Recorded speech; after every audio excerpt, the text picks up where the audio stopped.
ఇదేమిటి జ్ఞానముద్ర, ఉపదేశ ముద్ర అంటారు. ఉపదేశ ముద్ర అంటే ఏమిటి? దీనిలో ఉపదేశం వారు చేస్తున్నారు. 4 వేళ్ళు 1 వేలు. ఈ 1 వేలని అంగుష్టం అంటారు. దీని పేరు చూపుడు వేలు అంటారు. చూపుడు వేలు అంటే ఏమిటి చేస్తుంది? ఇది వారు దీన్ని వాడిని చూపిస్తాం. నేను నిన్ను, నేను నువ్వు, నేను నువ్వు చూపించే వేలు కదండి ఇది. కాబట్టి నేను నువ్వును చూపించే వేలు పేరు చూపుడు వేలు.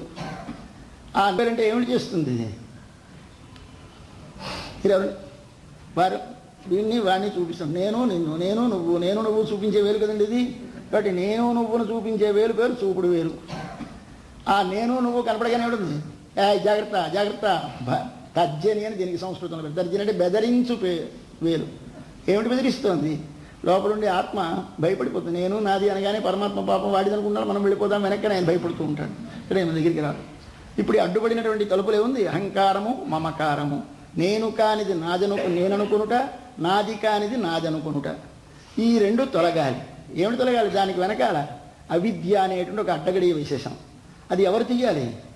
మన గురువు వచ్చి తీయాలి. ఆయన దగ్గర ఉంటుంది శంగు. శంగు అంటే కోవిలంటే ఆలయం కాదు, మన దేహమే దేవాలయం.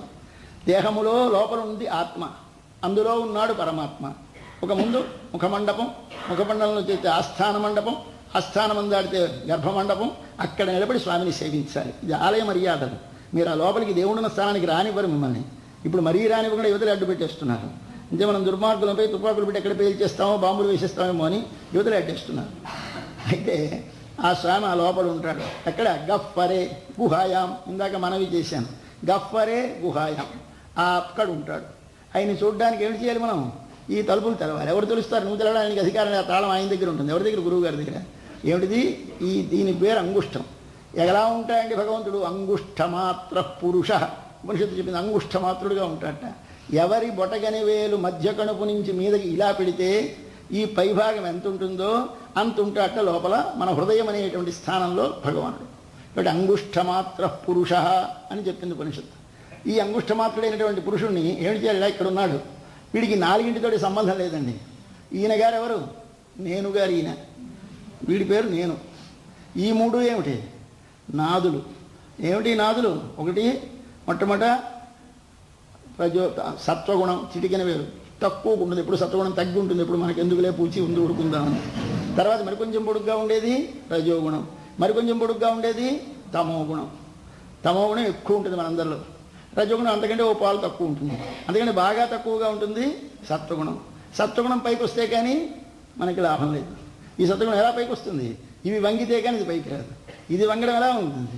ఇదిగో ఇప్పుడు ఇలా ముద్ర పెట్టారు వారు. ముద్ర పెట్టి ఏం చేశారు? అబ్బాయి, ఈ నేనుని ఈ పరమాత్మ పాదాల మీదకి వంచరా.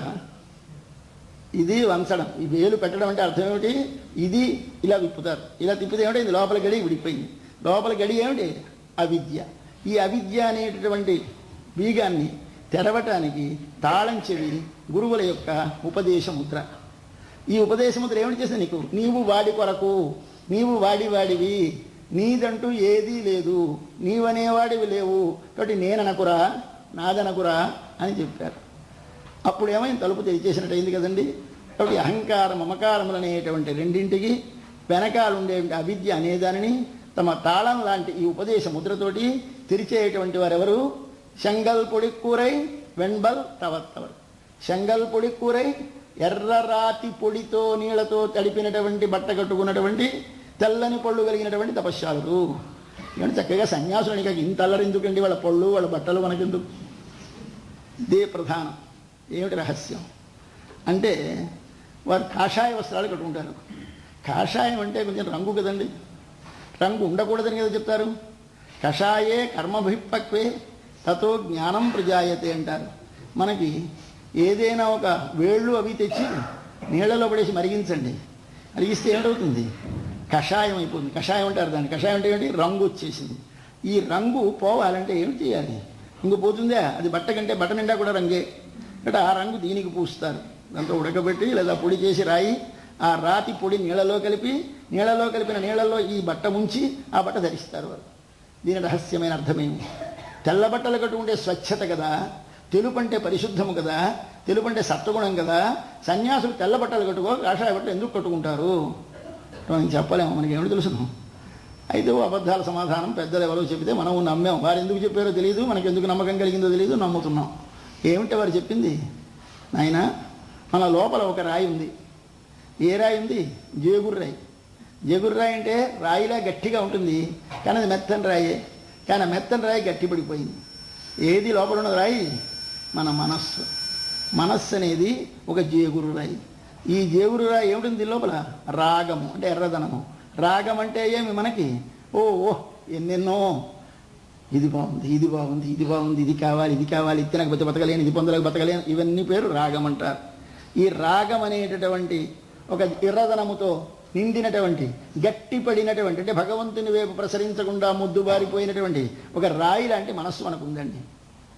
వారు ఏమిటి చేస్తారు? ఈ రాయిని చితక్కొట్టేస్తారు. మనం పాడైపోతున్నాడు, అది పాడు చేసుకోవడం జాగ్రత్త పదిలపరుచుకుంటున్నాను. దీన్ని వాడు పదిలపరుచుకోరు, దాన్ని శిథిలము చేస్తారు. ఎలా చితక్కొడతారండి? మనకి ఆ ఉపాయం చేత చితక్కొట్టం, కానీ మనం ఆ ఉపాయం చెప్పినా చితక్కొట్టడం లేదు. నీవు భగవన్ నామమును, భగవత్ కథలను, నామములను ఉచ్చరించు, భగవత్ కథలను వింటూ ఉండు, ఆ భగవద్ ఆరాధన చేస్తూ ఉండు. ఇంద్రియములతో చేస్తూ ఉంటే ఆ ఇంద్రియములకు వెనుక ఉన్న మనస్సు మెత్తపడుతుంది, పొడవుతుంది. అంటే ఏమిటైంది? ఇప్పుడు మనస్సులో ఎర్రదనమనగా రాగము నిండినటువంటి మనసుని ఒకసారి ఈ భగవంతుని యొక్క కథలు, భాగవతుల యొక్క సహవాసము, భగవన్ నామము అనేది శిథిలము చేస్తుంది. శిథిలము చేయడం అంటే మెత్తబరచుట, గుండె చేయుట అయింది. ఈ గుండెని ఏమిటి చేయాలి? నీటిలో కలుపు. నీరంటే ఏమిటి? అంటే శ్రద్ధ. శ్రద్ధ అంటే ఏమిటి? దేనిని పొందాలో దానిని పొందాలనే తొందరకి శ్రద్ధ అని పేరు. అన్నిటికీ అర్థాలు చెప్పారు మన పాపం ద్రావిడ భాషలో, సంస్కృత భాషలో. మనకి అర్థం తెలియక పైకి చూస్తాం, ఆక్షేపిస్తాం. బట్ ఈ శ్రద్ధ అనేటటువంటిది ఏమిటి? పొందవలనే తొందర. భగవంతుని పొందాలి, భగవంతుని పొందాలి అనగానే ఏం చేయాలి? భగవంతుని పొందాలంటే ఈ రాయి ముందు శిథిలం అయితే కానీ భగవంతుని పొందలేవు. ఈ ఎర్రరాయి ముందు చితక్కొట్టు. ఎర్రరాయి చితక్కొడితే ఏమిటి వచ్చింది? మనకి పొడి వచ్చింది. ఈ పొడి ఏమిటి చేయాలి? నీటిలో కలుపు. నీరేది అంటే భగవంతుడు ఉండేటటువంటి స్థానమునకు నీరని పేరు. ఆపో నారా ఇతి ప్రోక్తా నారా వై నరసూనవ. నీటికి నారములని పేరు. నారముల యందు ఉంటాడు కనుక నారాయణుడని పేరు ఆయనకి. నీళ్ళలో పడుకుని ఉంటాడు ఆయన. ఆ నీళ్ళలో పడుకుని ఉన్నవాడు ఎవడ? వాడు నారాయణుడు. నీటిలో పడుకోవడం అంటే అర్థం ఏమిటి? జగత్ అంతటా వ్యాపించి ఉంటాడు. ఈ జగత్తుకి నారములని పేరు, నారములకు నీరని పేరు. నీరులో కలిగి ఉండేవాడు కనుక నారాయణుడు. ఒకసారి విశ్వమంతటా కలిపే. ఇప్పుడు నావారు ఎవరండి? ఇంతకుముందు జేగుర్రాయి ఏమిటి? గట్టిగా ఉంది, వీడు నావాడు, వీడు కాడు. ఇప్పుడు అంతలోనూ కలిపేస్తే, విశ్వమంతటా ఎర్రదనం కలిపేస్తే ఏమైపోయింది? బట్టంతా ఎరుపైపోయింది. బట్ట ఏమిటి? చెప్పింది పాపం భగవద్గీత. బట్ట ఏమిటో? వాసాంసి జీర్ణాని యథావిహాయ. ఈ శరీరము, ఇంద్రియములు, మనస్సు, ఇవన్నీ పైన ఉన్నటువంటి శరీరం. ఈ శరీరంలో ఏమిటి నీకు ఇంతకుముందు ఉంది? నావాడు నీవాడిని శరీరముతో చెందిన వారి మీదే ఉన్నది. ఇప్పుడు దాన్ని ఒకసారి ఏం చెయ్యి? అందరికీ సర్దే. ఈ రంగు ఎంతటికి సర్దేశావు? విశ్వమంతటా సర్దేశావు. ఇప్పుడు ఎవరు నీవారు? అందరూను. ఏది నీది? అంతాను. ఈ స్థితి నీకు వచ్చేస్తే ఏమైపోయింది? వైరాగ్యం వచ్చింది. వైరాగ్యం అంటే రాగము పోవుట. రాగం ఎక్కడ పోవాలి? తనది, తన కొరకు, తనవాడు అనే వాటి ఎందు పోవాలి. విశ్వమంతటా వ్యాపించాలి. వ్యాపిస్తే కాడొస్తుంది నోరు. తినేటువంటి పదార్థాలని ఎర్రవి నల్లవి తినకు, తెల్లవే తిను. అదేమిటంటే తెల్లవి తినడం ఏమిటి? అంటే సత్వగుణమునకు తెలుపని పేరు, రజోగుణమునకు ఎరుపని పేరు, తమోగుణమునకు నలుపని పేరు. మనం ఎటువంటి ఆహారము తీసుకుంటే ఆ గుణము మన లోపల, మనసు లోపల అంటుతుంది. కాబట్టి నీ మనస్సు ఎలా తయారవుతోంది?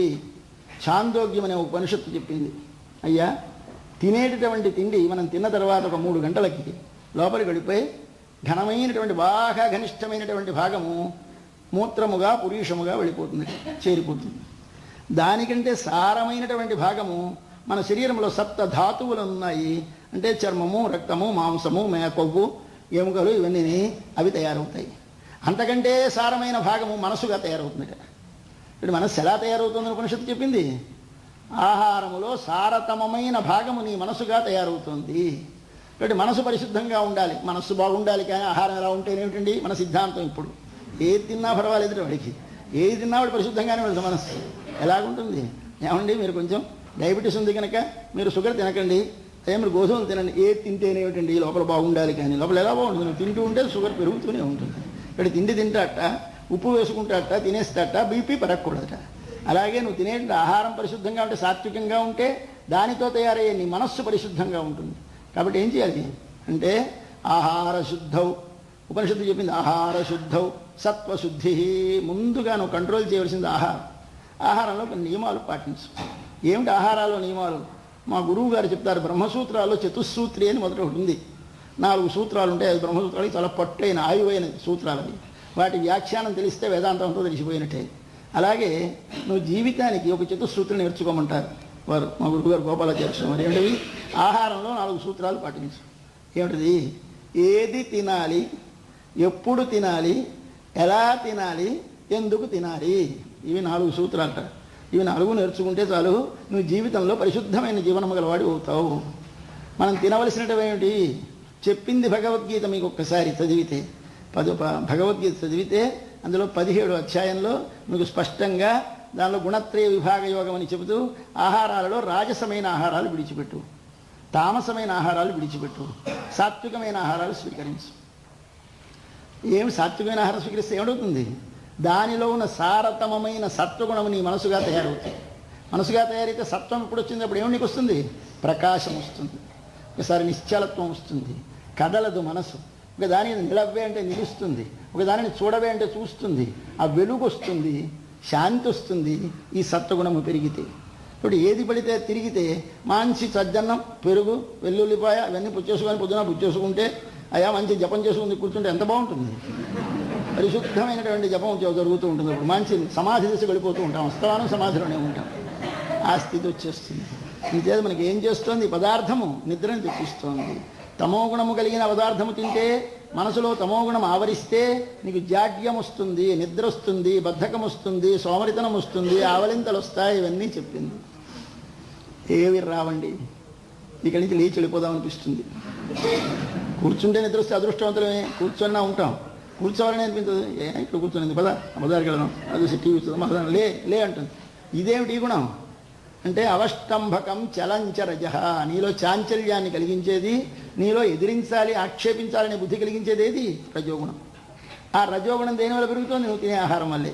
కాబట్టి నీవు ప్రతి వస్తువులోనూ సత్వం ఉంటుంది, రజస్సు ఉంటుంది, తమస్సు ఉంటుంది. అన్నిటిలోనూ అన్నీ ఉంటాయి, కానీ కొన్నిటిలో సత్వం ఎక్కువ ఉంటుంది, కొన్నిటిలో రజస్సు ఎక్కువ ఉంటుంది, కొన్నిటిలో తమస్సు ఎక్కువ ఉంటుంది.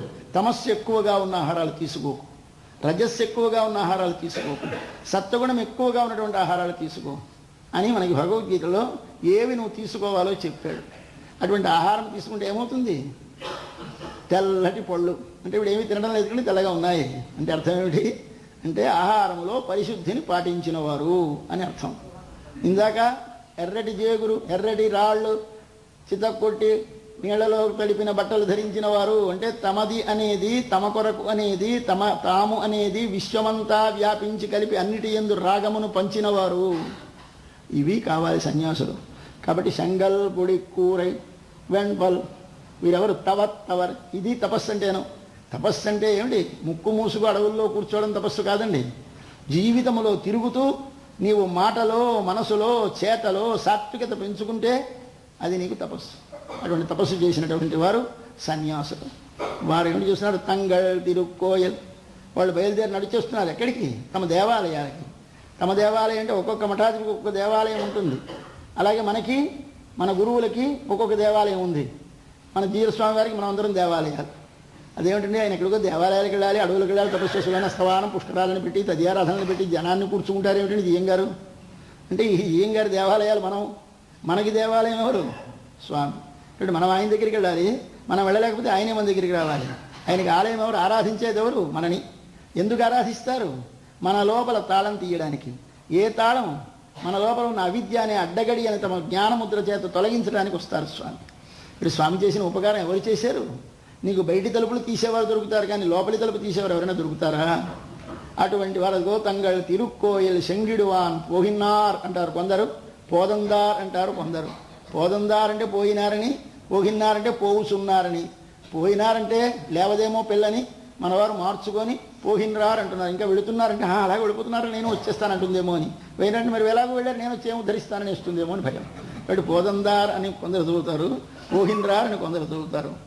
నాకు అలవాటు పోహిన్రార్ కనుక నేను చదువుతున్నాను బాగుంది అనుకోని పోహిన్రార్ అని చెప్పారు. 2 గుర్తులు తెల్లవారిపోవడానికి.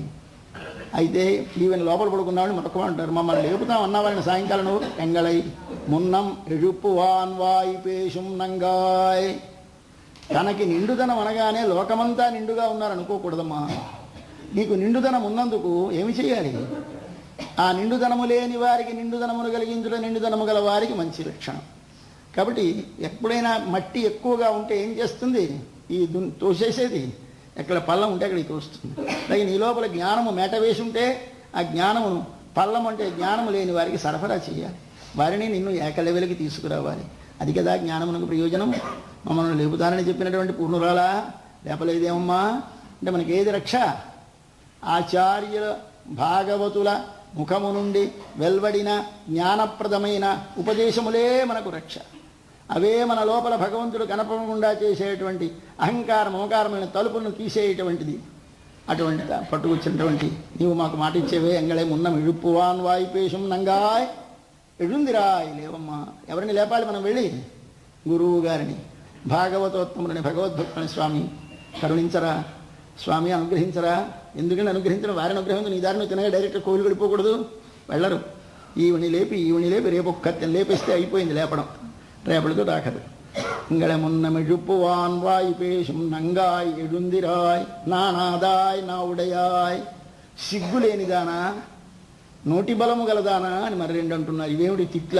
చూసుకొని ఆంతరమైన భగవంతుని భాగవతులను ఆరాధిస్తే బాహ్యమైన జనులకు విడంబనముగా ఉంటుందనే భయము చేత వచ్చింది.